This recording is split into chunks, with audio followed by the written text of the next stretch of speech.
Welcome to the Fearlessly Authentic Sash and Soul podcast, the show that goes beyond the stage, prioritizing a healthy mindset, overall well-being, and triumphs in the pageant journey.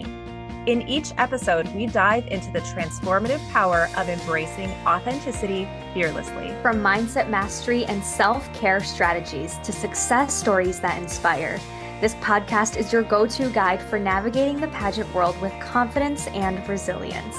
Join us as we embark on a journey of self-discovery, empowerment, and celebrate the stories of those who fearlessly embraced their authenticity on the path to pageant success.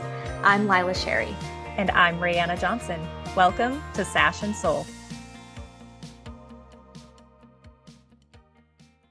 Welcome back, everyone. Why do I start singing? And you love me. Every time I go in and edit, it's always like, oh, there's the beginning. Hello. Neither one of us were ever singers, right? I did sing. I was in choir. Yeah, I did not sing for a talent. I danced. But yeah, I loved singing. And then somewhere junior year of high school, I think someone made a comment or a string of things happened. I was dating someone that was like a really amazing vocalist, and I just got really insecure about my voice. So I stopped. I stopped choir, and I kind of stopped singing, and I sing in my car a whole lot. And I'll dive into some jams here at home. I started singing Can Anybody Find Me Somebody to Love yesterday at like the top of my lungs. And my poor husband has a head cold and he's like plugging his ears. I'm like, sorry, babe. I'm actually wheezing on the other end. You stopped singing because of an ex-boyfriend? It wasn't the boyfriend. It partly that, but also just truly my own insecurities about my skills as a singer. And now, like, I don't even like to do karaoke. My husband loves doing karaoke with his friends, but the last time I did sing, somebody was like, "Oh, you were like flat the whole time," and I'm like mortified. I'm like, I'm never doing it again. Wow, I didn't know any of this. You learn something new about me every episode. I will sing at home and in my car. And at the start of every episode. How about that? I'll take it. Fine. I'll take it. Great. Oh my gosh. How are you, Lila? It is gloomy today, but I am feeling productive. So that's good. Yeah, that is good. It is gloomy. It is gloomy. You know what? I kind of like the rain though. I'm not going to lie. It's peaceful. It's nice. Sometimes you do just need a good rain day. I crawl back into my bed. Nobody's going to say anything of it because it's raining. That's your excuse. Yeah. No one can judge me. It's raining. Yeah, exactly. Let's dive in. Today, we're talking about haters. Kind of a big word. Yeah. Kind of a word that I thought was silly for a long time, but now it is very much a thing. Say more. Well, I always thought it was people don't care enough, right? Like nobody's actually a hater. Everybody's just worried about their own life, which is true. But at the same time, after becoming Miss Wisconsin, I've never felt that more true. Or after becoming Miss Wisconsin, I've never felt more like haters are a real thing that you may or may not have to deal with, especially as a title holder. That's my perspective. Yeah. Why do people hate? Why do people throw shade? And that's the thing that we're going to talk about a lot today is kind of partly the why, but more so the taking ownership of your behaviors and your own feelings, whether you're the one throwing the shade or you're the one being the recipient of the shade. What do we do with that? So our focus is not around haters today. It's about ownership. Yes. Which is a very difficult concept to wrap your head around because, I mean, when someone is hating on you, you're the victim, right? feels like you're the victim. It's very painful. You and I have both been there. We've talked a lot about our experiences with people throwing shade. It doesn't feel good. But I also, you have to think about how much how much of your awareness are you putting on the haters? I think people might use the word haters loosely often, but what do we mean when we're talking about haters? All right, so to start off, let's define what haters mean, like what hate means within the context of this conversation. In the context of this conversation, we are talking about the people that are criticizing you for the way you dress, the way you talk, the way you look, the way you act, the choices that you've made, the way that you live your life, and specifically within the context of being a pageant title holder Or post-pageant life. or post pageant life. Absolutely. So we're kind of talking about the bullies. We're talking about any time that someone is doing something arguably on purpose to bring you down, to make you feel some kind of yuck. And I always imagine it's not constructive criticism because these are not things that I'd be able to change in 5 minutes. People who don't know you, and it's things that you can't change in a matter of a couple seconds, right? Like, oh, let me fix my tag on my shirt. Let me, get that thing out of my teeth. Things like that. Like fundamental values and core principles or core pillars in your life that are being just not so nicely talked about, I'll say that, by people who don't necessarily know you to your core. That's my definition. Do you feel like haters can be people that do know you really well? Is that possible? See, but the people that I feel know me really well are my closest family, my closest friends. And to me, you're not family that I speak to or friends in my close circle if you're a hater. Mm, That's how I. sure. That friends and family within your close circle may be critical and may get upset with you, but it's not the same thing as what we are talking about from people outside of your circle throwing shade. Right. Unconditional love is comes with a whole separate level of you can criticize me, you can make sure I'm on the right track. Like that is a whole separate story. My mom keeps me humble every day, but she's not a hater. She's my mom. So yeah, from people that don't speak to you every day, people who don't know your childhood stories, people who don't know really core fundamental parts of my life. Because as much as I share a lot of my life with the world as Miss Wisconsin, there's also so much that I don't share. And to me, the parts that I'm not sharing to the world on a daily basis, that's what I get to keep for my close circle. So, all that to say, yeah, I don't believe my haters know me like my close circle does. I know that they don't. So, something I want to combat in this episode with my clients, with myself, with my friends, the people that I love is victim mentality. And that's such an easy thing to fall into when you do have haters, because especially if you are an internalizer, and I'm very much an internalizer. So when I'm getting criticism, when I'm getting any kind of hate, I am very introspective, looking at what am I doing wrong? What's wrong with me? What have I ever done to this person to deserve this type of behavior? It's very painful. And I could go down a spiral of trying to figure out what's wrong with me. And it's so unhealthy. And that's why you've heard us say on this podcast, you are not the victim of circumstance, you're the creator of your experience. So, what we want to talk about today is owning what you're feeling, owning what you're paying attention to, not taking ownership of this is something that my therapist said to me. Don't own the feelings that don't belong to you. When someone's throwing shade, recognizing that it is everything to do with them and nothing to do with you. Unless, here's the caveat to that, unless you did something wrong. unless you hurt someone. And then again, back to ownership, own that. Take responsibility for your actions, make amends, apologize if you can.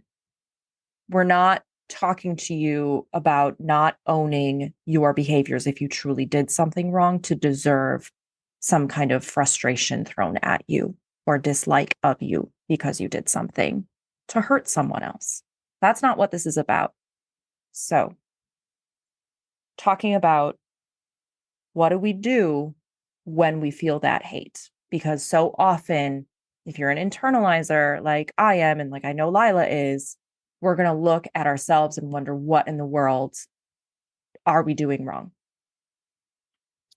It goes back to what I said in the second episode, where I was saying how you establish all of your inner qualities, right? And that was on a competition level. But when we say that everyone is projecting, and when we say that when you feel someone is negatively acting a certain way towards you, they wouldn't do that if they didn't feel some type of way about their own life, right? People who are safe and secure in who they are and truly confident in what they have to offer, they don't do that to other people. I've met women that do, and I've met women that don't. And it's a clear, obvious difference. And so when we say people are projecting, what do? You establish yourself to your core, you find who you are, you decide what you believe in, what you value in, and you actually live those values and actively do things daily to make those values facts, right? Something that people cannot take away from you. You deal with the haters by doing personal work and by uplifting your own life, because that is, again, I said this in the second episode, people can't take that away from you. And when you build things up that people cannot take away from you, you have this shield of armor, this strength, this power that, again, nobody can take away from you. People can't say something to you and it doesn't bother you unless you believe a little bit of it might be true or you question if it's true or not. If someone says something to you like your hair is blue and you know your hair is not blue, it's just funny, you laugh it off, and right? Same concept. If someone says to you, you're a mean person, and you're like, actually, no, I work every single day to be kind and empathetic. And every interaction I have, I try to put empathy and sympathy and love and joy first and foremost. People can't say that you're a mean person. If sometimes you let your insecurities get in the way, right? Like you said, take ownership. If you are the one projecting, if you are the one in a competition where you're saying things to get under other people's skins, and then maybe then you might be questioning yourself. So you know what's to be true. And if something gets a little bit under your skin, if something is bothering you a little bit, work on that yourself. Work on things every day to where you're combating that. Right, exactly. So, there's so many things in my head as I'm listening to you talk, right? I know, I know. I feel like Get there's, back to and I want to say it in a way that is authentic, right? I right. want to say it in a way that is not victim mentality. So I'm trying to be very You did, intentional. yeah. No, you did great. You did great. In the winning mindset, we talk about knowing yourself, working through insecurities, like Lila was just talking about, working through your limiting beliefs, the things that cause you anxiety, your fears. Because when you're in a heightened stressful situation, like a pageant competition, your insecurities, anxieties, fears will personify and they will be projected, like Lila is saying. And two things will happen typically. Either you shrink or you puff up. So we use Brene Brown. If you're unfamiliar with her, you should look her up. TED Talk, The Power of Vulnerability. She's great. But something that she had said has stuck with me and now we use it. I use it all the time in my own life and I use it with my clients is don't puff up, don't shrink down, stay in your sacred space. But you can recognize when someone is puffing up and you can recognize when someone is shrinking down. Those two actions, either one, is caused by insecurities, limiting beliefs, fears, and anxieties. So when we're talking about owning where you're at, own if you are shrinking or puffing up. Know that you need to do the work on your own with that. Seek help. If you are on the receiving end of someone else puffing up and it feels yucky, recognizing that they are experiencing some insecurities and you can release that. Don't own the feelings that don't belong to you. And I know that it's so much easier to shower someone with love and compassion and empathy when they're shrinking down, because you may know what that feels like to be in that space of feeling really small, feeling that imposter syndrome. So we can have so much empathy and compassion and just want to give that person a hug. What would happen if you gave the same level of empathy and compassion for someone that's puffing up? Because if you look at either behavior, they're doing it in response to their own insecurities. So if you can give the same level of love and detach yourself from owning any of that behavior that they are doing, how powerful is that? That's a beautiful thing. Puffing up and shrinking down come from the same place. I feel like I always knew that, but I actually now just put two and two together. So, okay, so we're doing the personal work.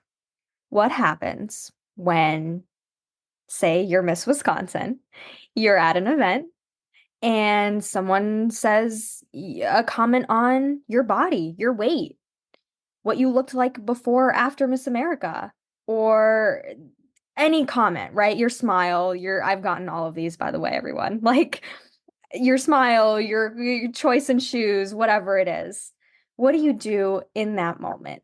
You told me, first and foremost, assume positive intent. Take it away, Ray. Mm. I knew you were going to throw that one at me. And as I'm like listening to you, I'm thinking, how do we assume positive intent about those things?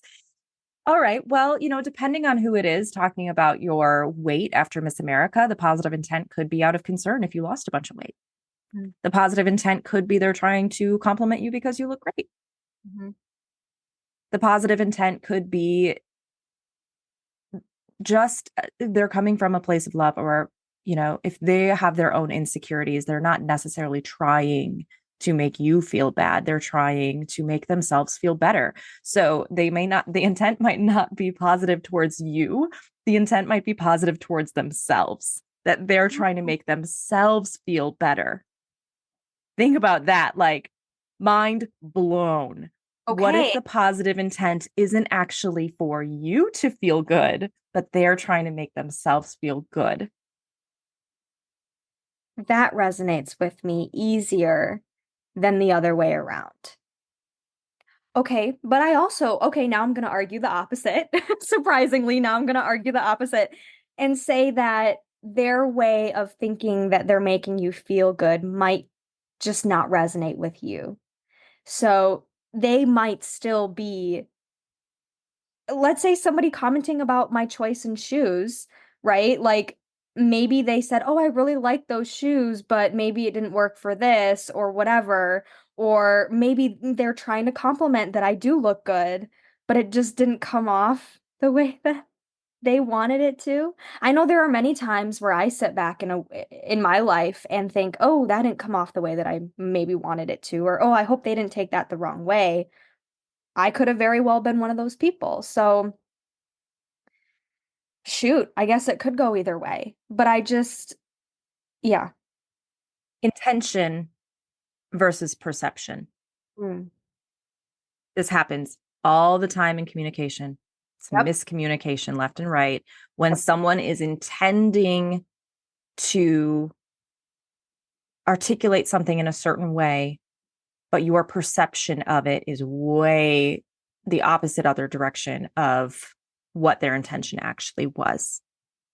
And there can be a lot of frustration. And it's like, you're not even on different chapters, you're in different books. And we can go Right. around and around. It happens all the time in my marriage. Then it truly, it does. It does. It happens in our relationship. It's something that we are constantly working through. And then when we finally click into, oh, that's what you meant. Oh, wait, that's what you interpreted it as. Then all of a sudden we're like, okay, now we're back on the same page in the same book and we can move forward from there. Right. Yeah, sometimes you just don't have time to get to the same book. You're just going to stay in your own books. And that is what it is. the other thing to remember in circumstances like what you are describing, being at appearances or in the public in general, and people are making comments, is, maybe it's not positive intent. Maybe it isn't a misinterpretation. So if it's not, that they have a positive intent or that, you're misinterpreting what they're saying, then you have to check on what's going on inside of you. What are your insecurities and your limiting beliefs that this would bother you so much? But I think there's some truth to that, right? That kind of segues into, Lila, my husband just came up the stairs and wanted to wish us a happy International Women's Day. oh, AJ, as he should. Thank AJ, he's you. blowing me a kiss. Aw, Thanks, babe. that's so sweet. That's funny because I saw Miss America's email this morning and it was like, post for International Women's Day. Here's what you can post. And I was like, when is it? Like, it doesn't even say in this email when it is. It was today. That's funny. That's so Anyways, funny.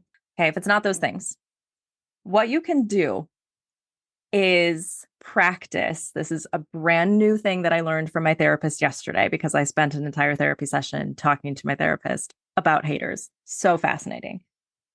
Practicing radical genuineness. what does that mean? Right. Exactly.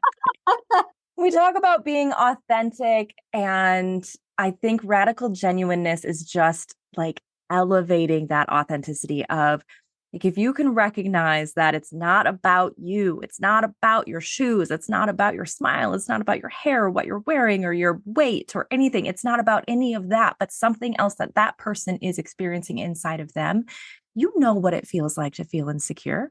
You know what it feels like to get down on yourself or to look at somebody else and compare yourself to them.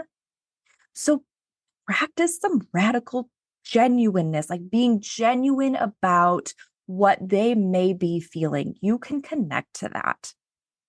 And you don't even have to say anything about it. You can smile. You can, change the subject. But if you can practice internally being compassionate and genuine towards that person because everyone says stupid things and not own it, just release it. The point is to feel good. Just, I want everyone to just feel good. That is my intention. I just want to feel good. I want to do good. I want to feel good. And in order to do good, I have to feel good. So around and around we go. And I don't want other people's comments to bring me down. I don't want to own those. And I want to recognize that people have their own stuff that they're working through, just like I do. We all handle it in different ways. And sometimes we are inappropriate in the way that we're handling it. But that's not for me to own. I don't have to be the victim of other people's behavior. Just as much as people don't know about my life is just as much as I don't know about theirs. Mm, exactly. Yeah, exactly. So radical genuineness comes from Marsha Linehan, who is the founder of dialectical behavioral therapy. So you can look her up. She's got some really great stuff about communication skills and like your own behavioral skills, and radical acceptance is one of the things that we also learn about in DBT and have to practice. And that radical acceptance means like accepting yourself for exactly who you are right now, your flaws, your beautiful characteristics, the mistakes that you've made, the choices that you've made, just accepting all of that and accepting everything that's happening around you and accepting that people are going to behave in certain ways. So it's all very fascinating stuff and it takes practice. This is where the work is. This is the work in mindset work. Right. There's no perfection in this. There's just learning, there's just growing, there's just constantly trying to elevate. And that's what that is. But you can't elevate, you can't learn, you can't grow if all you're doing is sitting there feeling like the world is out to get you or the world is against you. And that's funny because, ooh, I asked my therapist yesterday, how many clients do you work with that are the haters, are the ones that struggle with these insecurities and project those insecurities outwardly onto other people? And she thought for a second and kind of laughed and said, I very few and far between, if any. And here's why, because the haters are usually the ones that are externalizing.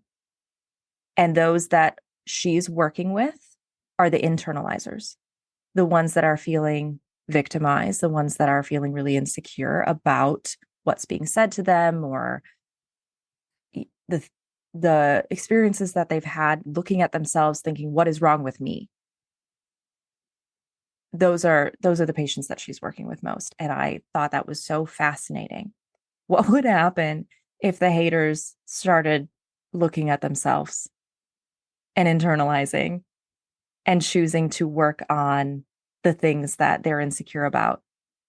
And the sad thing is, and this is where more compassion comes in, is that my therapist was saying that haters have a hard time looking at themselves that way. They don't want to face their insecurities. That's why they project onto other people.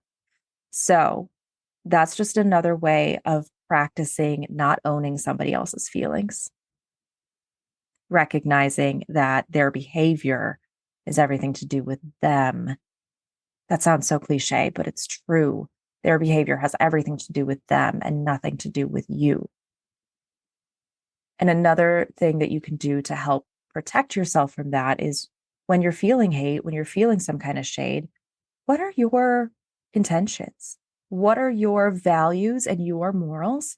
And if you're in line with your values and your morals, then their hate, it doesn't resonate anymore.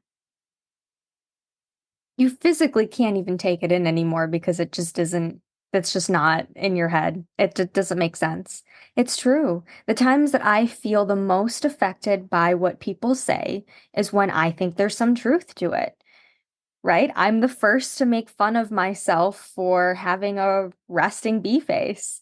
But when people comment on that, I'm like, ooh, do I really have one? Like, do I really look mean when I'm not smiling? But it only affects me during those times in my life where I think that that might be an issue.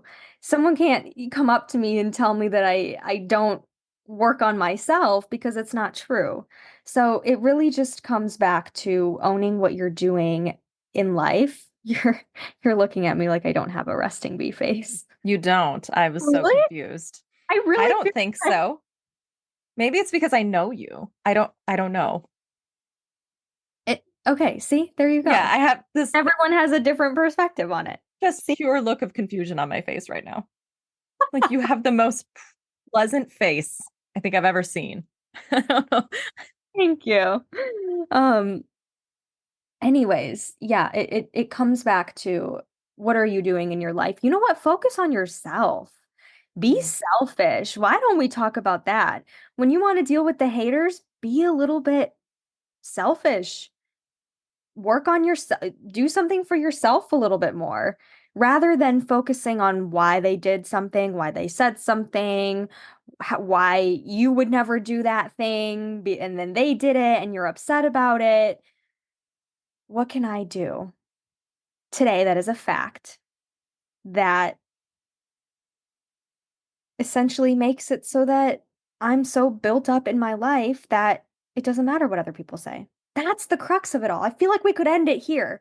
Like, build yourself up so tall, so mighty every day in your life to where anybody could say anything and it would just be like a little giggle and you'd carry on. Because how powerful would we be? How powerful? It's International Women's Day. How powerful would every woman be if we decided that we were going to focus all this energy that we focus on external factors of what people are saying, and we decided to shift all of that energy into waking up in the morning, mindset work, exercising, academia, maybe like working really hard on your academics, like all of these things, pour all of that energy into there and see what happens and see how far you can go.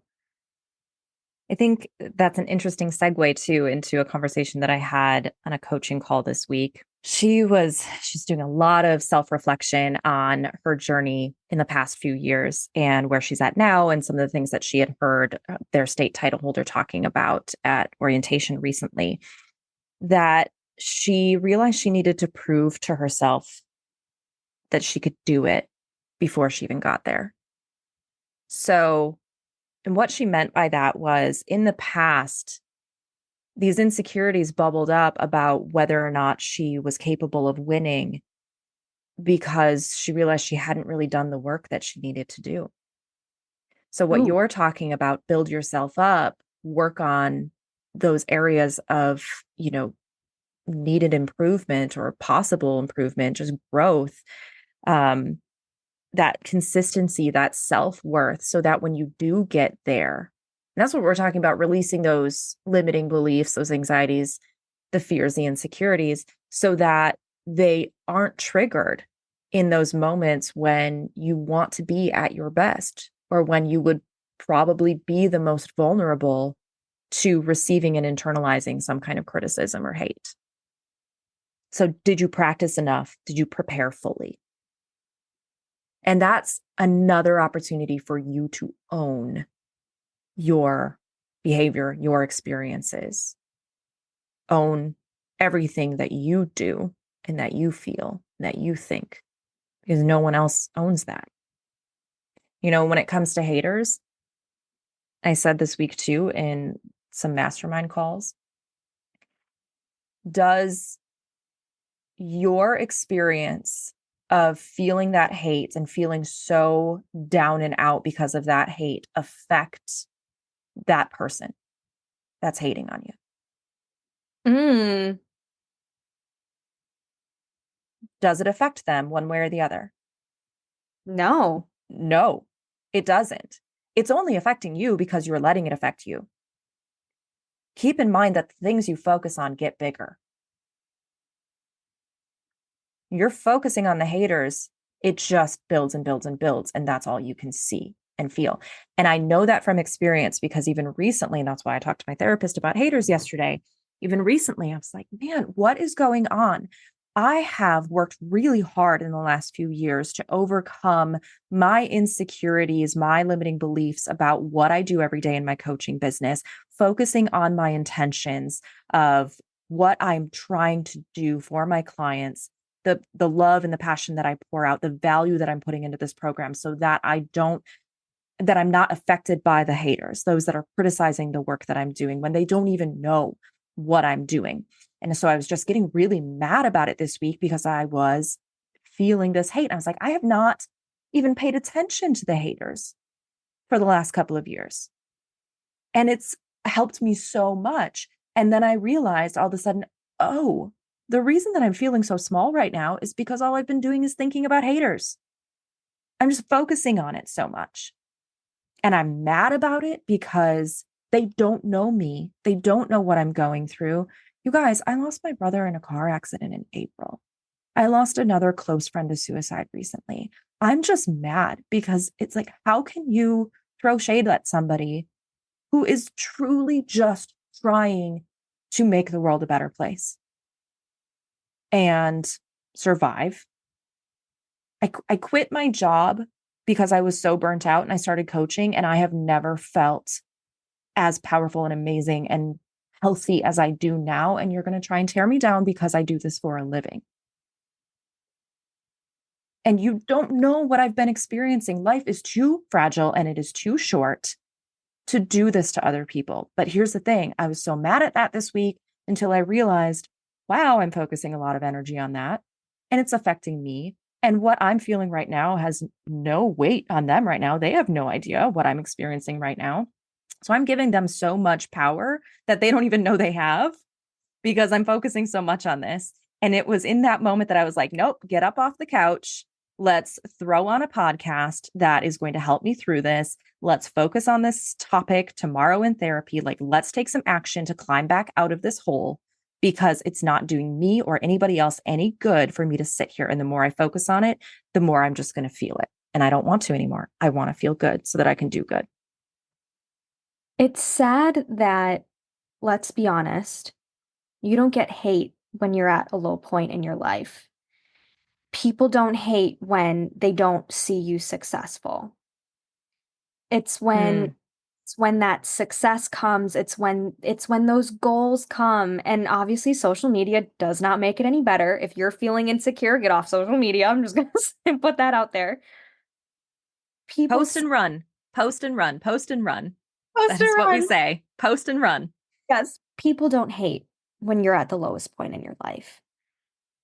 This isn't going to resonate with everyone because I don't feel like we have a solution for the haters other than to not focus on them, right? And everyone can say that they know that. What I'm trying to get at is in one of the speeches that I gave recently, I said that we are not the victim of our circumstances, we are the creator of our experience. And I said, I am grateful for the times that people made fun of my lunch because it was Chinese. I'm grateful for the fact that I went through COVID as an Asian American and saw my mom struggle because without that, I wouldn't know the importance of the joys of mentoring or the joys of being part of different organizations. So while I will be the first to acknowledge it is crappy, it feels like crap to deal with people, especially in the public eye. And it's not fun. It's not easy to let it roll off your back. It's not easy to focus internally. I don't want anybody to walk away from this episode thinking that we have it all figured out because it still bothers me. It still bothers you. What if we decided that we were going to be grateful because having haters means we also have some sort of success for them to hate on? Having haters means that we got to a point in our life where we shared something publicly that we were proud of, and other people didn't like that. What if we decided to be grateful? Because I never had haters during a time in my life that I didn't have money. I didn't really have friends. My relationships were suffering. Nobody was hating on me then. They just didn't want to be around me. So, what if I was grateful because I'm at the point in my life now that I've been able to succeed in parts that I've worked hard for? Let's be honest, the success comes long after the work has already been done, right? What if I decided to be grateful standing in this position today for people to hate on me? Because that means that I got the goals that I one day wanted so desperately, that I'm in a place to be able to share my story publicly, to be hated on, but I get to share that publicly. To me, that's how I've seen it, and that's how I shift the focus back onto myself. That's where I start all of the journeys of owning my own behavior, working on things in my life because I make that initial shift in, well, I'm grateful that this is even happening because that means I'm in a spot for this to be happening. Gratitude is incredibly powerful, and loving on your haters can be very powerful. So I want you to answer your own question. What if? What would your life look like? What would your experiences look like? And how far do you think that you would be propelled toward more amazing opportunities for yourself? What if? Well, it feels better to look at it this way. And if it gives me more joy, if it gives me more satisfaction, if it brings me more energy and more power to continue, because I know what I'm doing is good. Man, I'm exhausted every day because what I know I'm doing is good. So it feels good to be able to shift that focus. And again, I know it's easier said than done. But if someone told me at age 18, 19, who that girl that was working towards this goal, if someone would have said, when you get to this point and you see the haters and you feel the hate, be grateful because you would have been in a spot that you wish you were 5 years ago. Comes with the game. No celebrity is famous because everybody loves them, let's be honest. Their foundations are also partially built on hate. So again, I say all this with love and gratitude because you're getting hate, that means you're in a spot that probably means you're successful, probably means that you're doing something that, again, other people are working towards at the same time. Gratitude, man, it always comes back to gratitude. Funny, isn't it? Hmm. And I think the thing too about when you're in a place of success, that's what people see. They're seeing your success, but they may not be seeing the life that you're living underneath that success as well, because life still happens. Hmm. Every Even day. though you're even though you're experiencing really amazing things and you have built an empire, life is still happening. Loss still happens, heartache still happens, illness still happens, financial stress still happens. I mean, even when you're in that place of success. And I just wouldn't it be nice if the haters could recognize that too? But that's it. Again, we can't change anybody else's perspective. We can't change anybody else's behavior. It's it's a joke out there. I mean, you may have heard it. I go to therapy to deal with people that should be in therapy. It sounds so ridiculous, but I was laughing about it yesterday because I'm like, this is exactly what I'm doing yet again. I'm in therapy, working on myself so that I can be better prepared to have amazing relationships with other people, no matter what position they're in their life, no matter what they may be experiencing. And when you have done the work on yourself, it is building an armor. And also, like that armor is built of compassion. And that's the coolest thing. It's not an armor to, necessarily always keep other people out, but it's an armor to provide compassion and empathy and understanding to people that unfortunately, for whatever reason, haven't been able to or haven't chosen to do the work on themselves yet. I want to say this, and I'm going to say this. This really helped me recently. If you just think that I have a perfect life and that bothers you, that is on you. And boy, do I wish I could live in that perfect life that you've created for me in your head, because it is not that way. There have been hardships. Or I haven't talked about it ever as much as I have on this podcast, but I've been in places, in dark places that people haven't seen, and I was young. And so I didn't have a platform to be able to share it. And one day it'll all come out. But if you imagine that I have a perfect life and that bothers you, that is on you, baby. That is on you.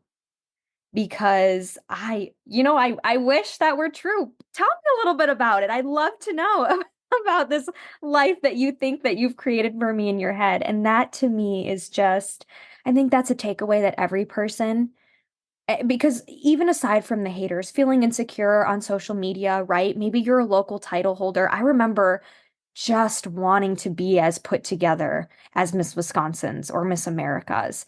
And now I'm very close with both Miss Wisconsin's and Miss America's.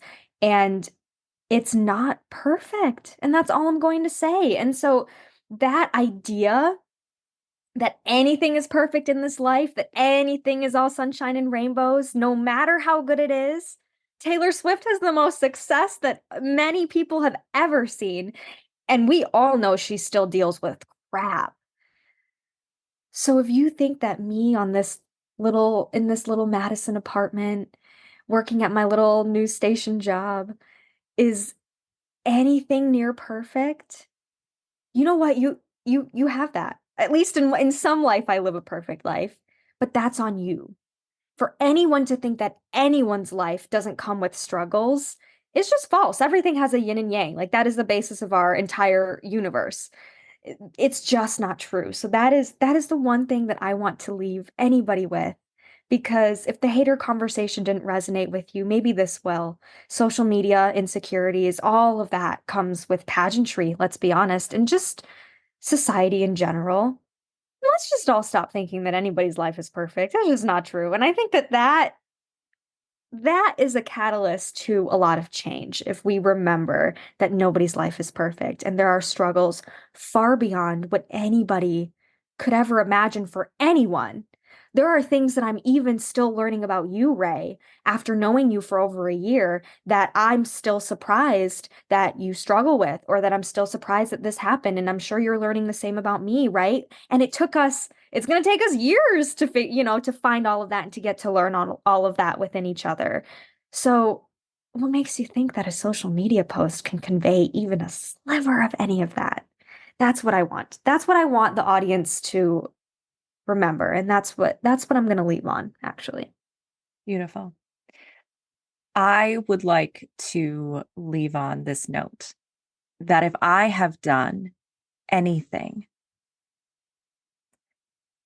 along my journey in connection to any of you that has caused you harm or caused you to feel insecure or small or bad about yourself in any way, I deeply, deeply, sincerely apologize. And I know that I've made mistakes. I've been in really nasty places in my life where I was just a jerk because I was insecure and I projected that. I know that I've been that hater and I'm really sorry because that's not me anymore. And I believe that that may have left a lasting impression on many people. It's not my intention anymore. My intention is to own everything that I've done and everything that I do, and to build up other people in this life, to be a light. That's my intention.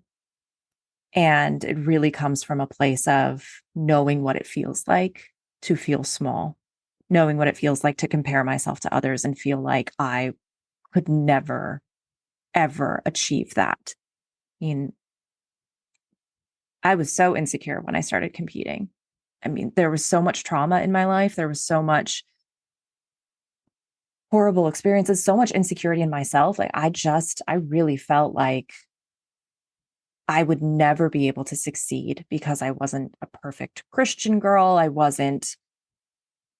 didn't come from a home of money. I had lost my brother. I had all these mental health issues that I was struggling with and just really felt like I would never succeed. And I would compare myself to these other girls that I thought had it all together.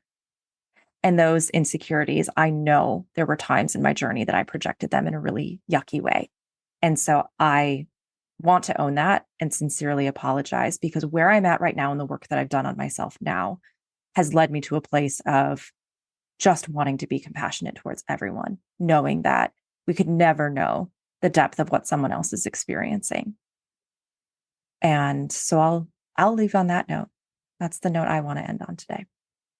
I'm going to say ditto, because nobody's perfect. I still struggle with insecurities every day as Miss Wisconsin. You help me a lot with remembering to be compassionate. So be compassionate. Love on the people that don't love on you, not just the people that do. Don't own the feelings that don't belong to you.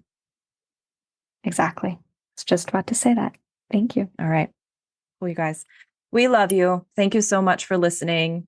And we will talk to you again next week. Bye. Bye. Hey, you guys, if you love what you're hearing on Sash and Soul and you're preparing for a pageant competition, you have to check out our free online training, 3 Keys to Winning the Crown. In this game-changing workshop, you'll discover the secrets to owning the interview and the stage with a winning mindset and humble confidence. This transformative session will empower you to cultivate a fearlessly authentic mindset and learn how to embrace your unique strengths, conquer limiting beliefs, and radiate confidence on and off the stage. You'll master the art of communication and discover powerful strategies to captivate judges and audiences with your unique voice and message. Click the link in the episode summary or visit fearlesslyauthenticcoach.com to claim your spot in this complimentary training. Your journey to greatness starts